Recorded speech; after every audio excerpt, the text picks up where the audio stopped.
এই ব্যাপারটা এত সহজে বোঝার কথা নয়। এটা তো আজিঙ্কিয়ার জন্মানোর কাহিনী। আজ সেই সময় এসে গেছে যার জন্য আমরা বহু বছর প্রতীক্ষা করছি। আজ আমাদের কাছে সেই সমস্ত শক্তি আছে যা সংগঠিত হয়ে এক অদ্ভুত এবং মঙ্গলকামী আত্মা সৃষ্টি হবে। আমরা সকলেই বিভিন্ন শক্তির অধিকারী।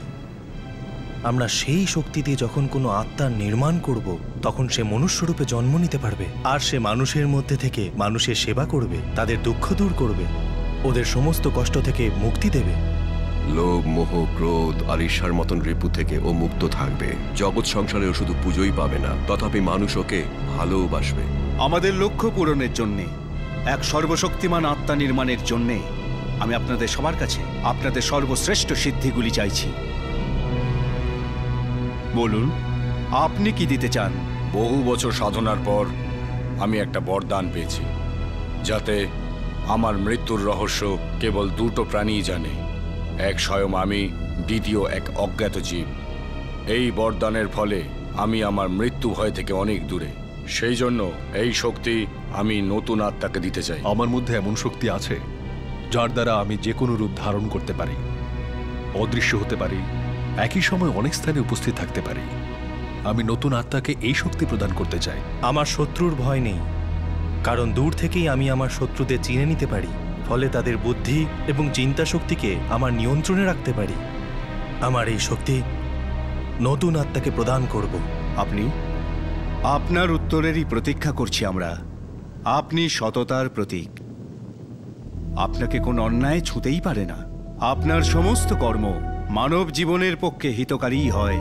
আপনি কি আপনার এই গুণ নতুন আত্মাকে প্রদান করবেন?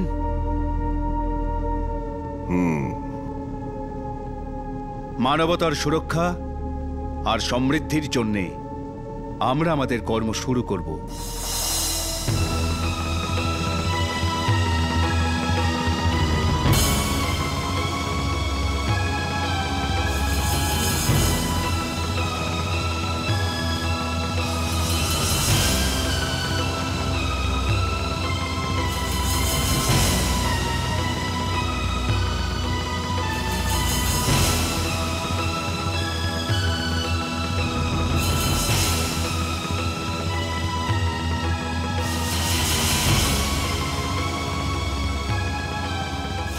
যে নতুন আত্মাকে আমরা নির্মাণ করতে চলেছি, তার জন্মের জন্য আমি কিছু নিয়ম নির্ধারিত করেছি। এই আত্মা মানব রূপে তখনই জন্ম নিতে পারবে যখন গ্রহরা এক বিশেষ অবস্থানে থাকবে, কিছুটা এই অবস্থানে।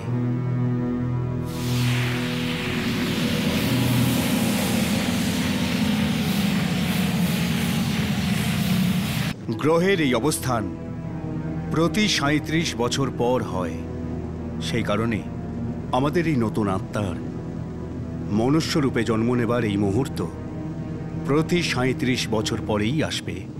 গ্রহের এই অবস্থান আমাদের আত্মা আর তার শক্তির চিহ্ন।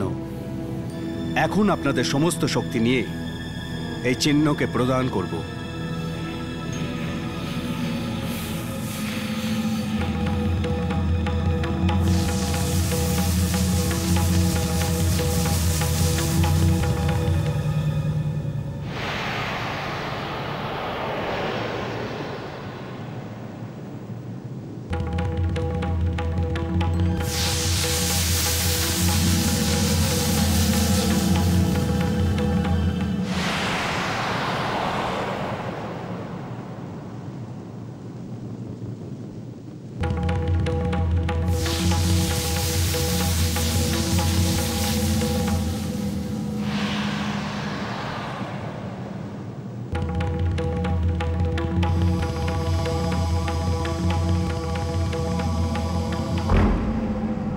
এ কি করছেন আপনি? আপনি আপনার শক্তিকে আমার কাছে আসতে বাধা দিচ্ছেন কেন?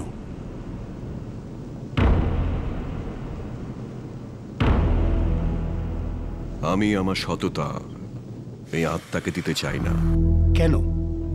কারণ আমি এটা চাই না যে কেউ বিধাতা হওয়ার চেষ্টা করে। যদি আপনি আপনার সততা এই আত্মাকে প্রদান না করেন, তাহলে এই চিহ্ন আর আত্মা অশুভ শক্তিতে পরিণত হবে। সমস্ত মানব জীবন সংকটে পড়বে, সব ধ্বংস হয়ে যাবে। না, তেমনটা হবে না। পরমাত্মার উপর বিশ্বাস রাখো আর নিজের কাজ করে যাও। কিন্তু আপনার সহযোগিতা ছাড়া এই কার্য অসম্পূর্ণ থেকে যাবে। আপনি জানেন, আমি এখন ওনাদের প্রদান করা শক্তি পুনরায় ওনাদের ফিরিয়ে দিতে পারবো না। জানি আমি, তথাপি আপনি এমনটা কেন করছেন? কারণ আমি এটাই চাই যে সংসারে অশুভ শক্তির আগমন ঘটুক, যা মানুষকে কষ্টে রাখবে, যাতে তারা পরমাত্মার মহিমা অনুধাবন করতে পারে। সবাই যেন ভগবানকে বিশ্বাস করে এবং তার পুজো করে। এই জন্যে এই অশুভ আত্মার নির্মাণ হতে দাও। এটা তো বিশ্বাসঘাতকতা। না, এটা আমার শ্রদ্ধাঞ্জলি নিজের সৃষ্টিকর্তার প্রতি। আমি তো আপনাকে সাহায্য করছিলাম এই জন্যেই যে আমার লক্ষ্য এক অশুভ শক্তির সৃষ্টি করা।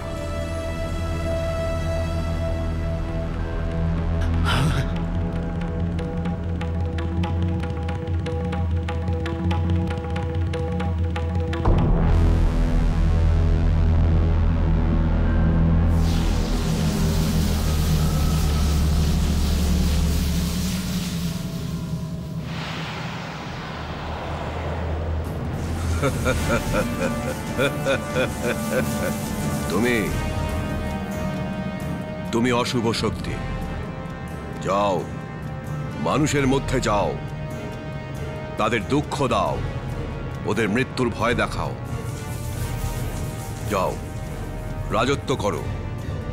ওরা তোমার পুজো করবে, তোমাকে ভালোবাসবে, কিন্তু সেটা তোমার ভালোর জন্য নয়, তোমার ভয়েতে, মৃত্যুর ভয়েতে। যাও আজিনকিয়া, যাও।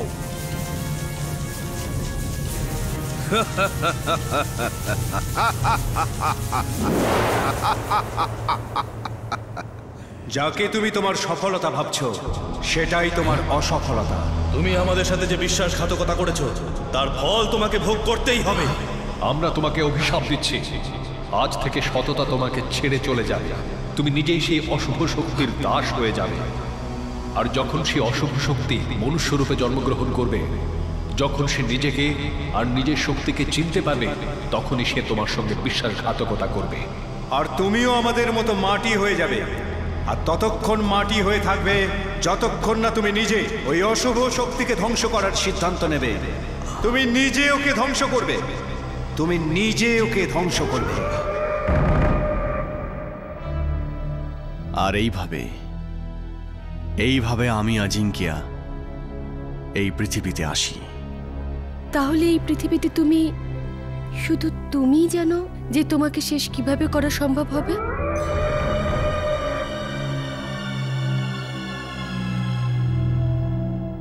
হ্যাঁ, এখন এই রহস্য শুধু আমিই জানি। আর আমার মৃত্যু রহস্য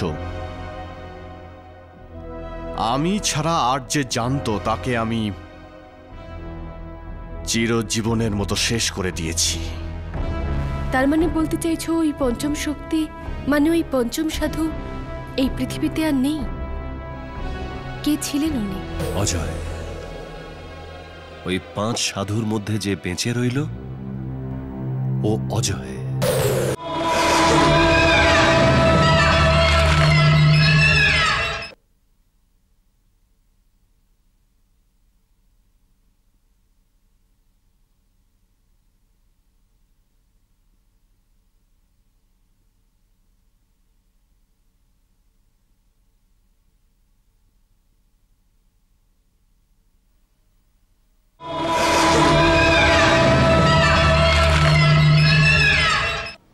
ওই 5 সাধুর মধ্যে যে বেঁচে রইল, ও অজয়। অভিশাপের জন্য ও আজিঙ্কিয়ার সেবক হয়ে গেল, চিরদিনের জন্য। ও আজিঙ্কিয়ার সেবা করে ওর থেকে বরপ্রাপ্ত হয়েছে যে ও ততদিন মরবে না যতদিন আজিঙ্কিয়া জীবিত আছে। আর সবচেয়ে মজার ব্যাপার হলো এটাই যে আজ অজয় আজিঙ্কিয়াকে মারতে চায়। কিন্তু কেন গুরুদেব? ওই অভিশাপের জন্য। ওকে বলা হয়েছিল যে তুমি নিজে ওকে মারবে, আজ সেটাই হচ্ছে। অজয় আজিঙ্কিয়ার এখন সব থেকে বড় শত্রু। ও নিজেও জানে যে ও নিজেই নিজের মৃত্যুকে স্বাগত জানাচ্ছে।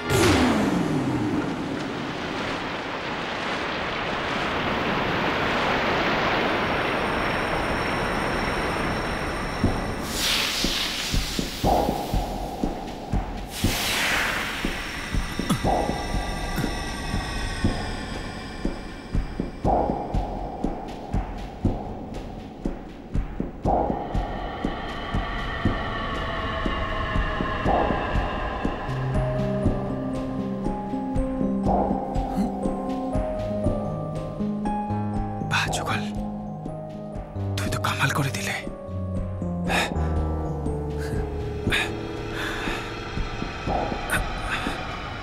যদি তুমি বুঝতে পারো যে তোমার শত্রুরা ওই গুহাতে যাচ্ছে, তাহলে তুমি ওদের আটকাচ্ছ না কেন? কারণ ওদের আটকানোর কোনো দরকার নেই। বুঝলাম না, ওদের ওই গুহাতে যাওয়া তোমার পক্ষে ক্ষতিকর নয়? হ্যাঁ, বিপজ্জনক তো অবশ্যই, কিন্তু আমার জন্য নয়, ওদের জন্য। ওরা নিজের মৃত্যুর দিকে এগোচ্ছে। ওরা এই গুহার সাথে লড়ে কখনো বাইরে আসতে পারবে না।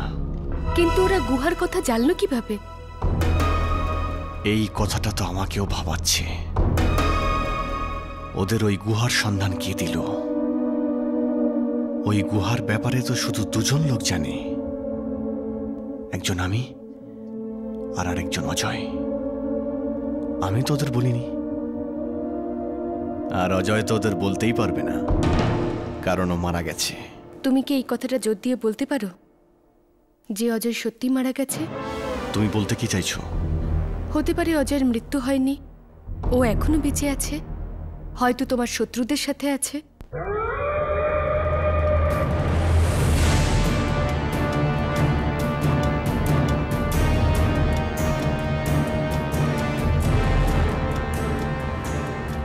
হ্যাঁ, এটা তো হতে পারে। হয়তো এটাই হয়েছে। এই জন্যে আমার শত্রুদের সাহস দিন দিন বাড়ছে। এই জন্য ওরা ওই গুহার দিকে এগোচ্ছে। অজয়ই ওদের নিয়ে যাচ্ছে, অজয়ই ওদের নিয়ে যাচ্ছে। এখন সময় এসে গেছে যখন আমাদের গুহাতে ঢুকে আজিঙ্কিয়ার মৃত্যুর নিয়মটা খুঁজে বের করতে হবে। কিন্তু গুরুদেব, আমাদের ওখানে একসাথে যাওয়াটা ঠিক হবে না। তিনজন তিনজন করে যাওয়া উচিত। হ্যাঁ, এতে একটা সুবিধা হবে যে বিপদটা বিভক্ত হয়ে যাবে। যদি প্রথম গ্রুপটা ফিরে না আসে, তাহলে দ্বিতীয় গ্রুপটাও যেতে পারে। আমি আর গুরুদেব অন্য কিছু ভাবছিলাম। কি? সবার প্রথমে আমাদের মধ্যে যে কোনো একজন ওখানে যাবে। হ্যাঁ, আর আমাদের মধ্যে থেকে যেই প্রথম ওখানে যাবে, সে পরের দুজনের জন্য রাস্তা তৈরি করবে আর ওই গুহার তথ্য সংগ্রহ করবে। না যুগল, ওই গুহাতে প্রচুর বিপদ রয়েছে। ওখানে একা যাওয়াটা ঠিক হবে না। গুরুদেব, ওখানে একা কেউ গেলে অবশ্যই মরে যাবে। না অজয়, তাকে মারাটা এতটা সহজ হবে না। তার কারণ তার কাছে আমার দেওয়া শক্তির ঢাল থাকবে, যা গুহার মধ্যে অশুভ শক্তির বিরুদ্ধে লড়াই করতে সাহায্য করবে। তবুও মৃত্যু ভয় তো থাকবে। ওটা তো তখনও থাকবে যখন একসঙ্গে তিনজন যাবে। আর তিনজন মানুষের প্রাণকে বিপদে ফেলা ঠিক হবে না। তোমরা সবাই কি বলছো? ঠিক আছে, আপনারা সবাই যখন এটাই চাইছেন, এখন আমাদের এইটাই ঠিক করতে হবে যে প্রথম কে যাবে।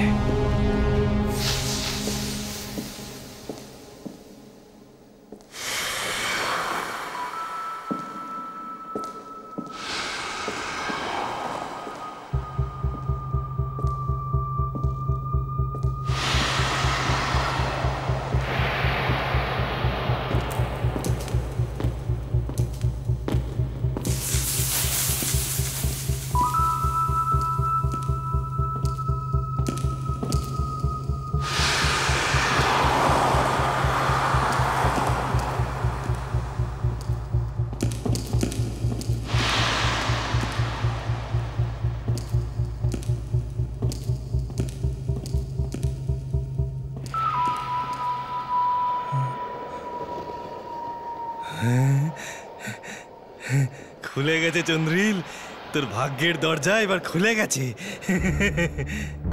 আমি যাব না দিবেন, প্রথমে আমি যাব। তুমি বলেছিলে লেডিজ ফার্স্ট, তাই আমি যাব। না শালিনী, তুমি যেতে পারবে না, কারণ পরে আজিঙ্কিয়ার সামনাসামনি হওয়ার জন্য তোমাকে দরকার হবে। আর তুমি তো জানোই যে তুমি মালিনীর পুনর্জন্ম। এই কথাটা তো দীপেনের ক্ষেত্রেও খাটে। ও দীপঙ্করের পুনর্জন্ম, সেই জন্য ও যেতে পারবে না। তাই প্রথমে আমি যাব, বিপদের সম্ভাবনা আমার কম। না অজয়, তুমি যেতে পারবে না। তোমাকে ছাড়া এই যুদ্ধ অসম্পূর্ণ থেকে যাবে। কিন্তু আমার তো কিছু হবে না যুগল, তোমরা সবাই জানো যে আমার মৃত্যু হবে না। তাহলেও যদি কোনো কারণে তুমি ফিরে না আসতে পারো, তাহলে এই যুদ্ধের কি হবে? যুদ্ধটা এগোবে কি করে? যুগল ঠিক কথা বলছে। এই জন্য সবচেয়ে আগে আমি যাব, এই লড়াইকে চিরজীবনের মতো শেষ করার উদ্দেশ্যে। না গুরুদেব, আপনি তো আমাদের সাহস। যদি শুরুতেই আপনার কিছু হয়ে যায় তাহলে আমরা তো ভেঙে পড়ব। এই লড়াইয়ে আপনাকে সব থেকে বেশি প্রয়োজন গুরুদেব। তাহলে তো সত্যু শুধু তুমি আর আমি বাকি থাকলাম, আর আমাদের দুজনের মধ্যে আমি যাব। কেন? কেননা আমি একজন সৈনিক, আর বিপদের সাথে খেলার অভিজ্ঞতা আছে আমার। আর আমি কি ছোটবেলা থেকে ঘরে বসে আছি নাকি? যখনই কোনো ঘরে চুরি করতে গেছি তো ওখানকার কেউই জানে না যে আমি কখন আসি আর কখন যাই। তুমি চুরির পেশাকে আর্মি ট্রেনিং এর সাথে কম্পেয়ার করছো? না, আমি শুধু এটা বলছি যে ওখানে আমি যাব। সত্যু, আমরা যদি এইভাবেই দাঁড়িয়ে দাঁড়িয়ে সময় নষ্ট করি তাহলে সারা জীবনটা এখানেই চলে যাবে। এবার তো একটাই পদ্ধতি আছে সমাধান পাওয়ার। কি?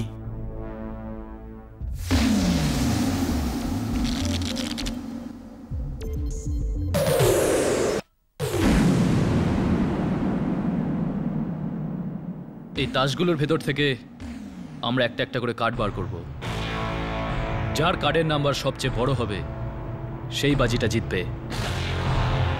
গুহায় সেই প্রথম যাবে।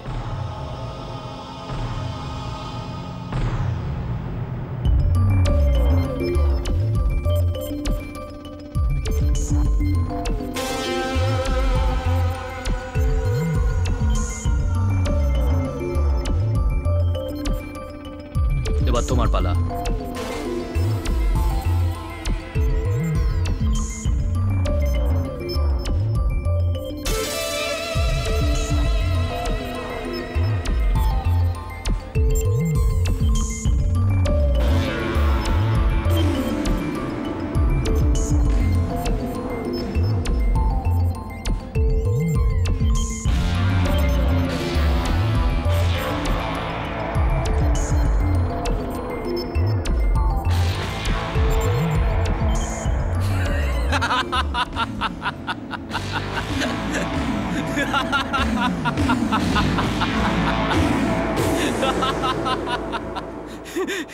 বাদশা আছে, আমি জিতে গেছি। বাদশা আছে, এখন প্রথমে আমি যাব। সত্যু, তুমি বোধহয় ভুলে যাচ্ছ যে এই তাসের মধ্যে সাহেবের থেকেও বড় আরেকটা তাস থাকে, টেক্কা।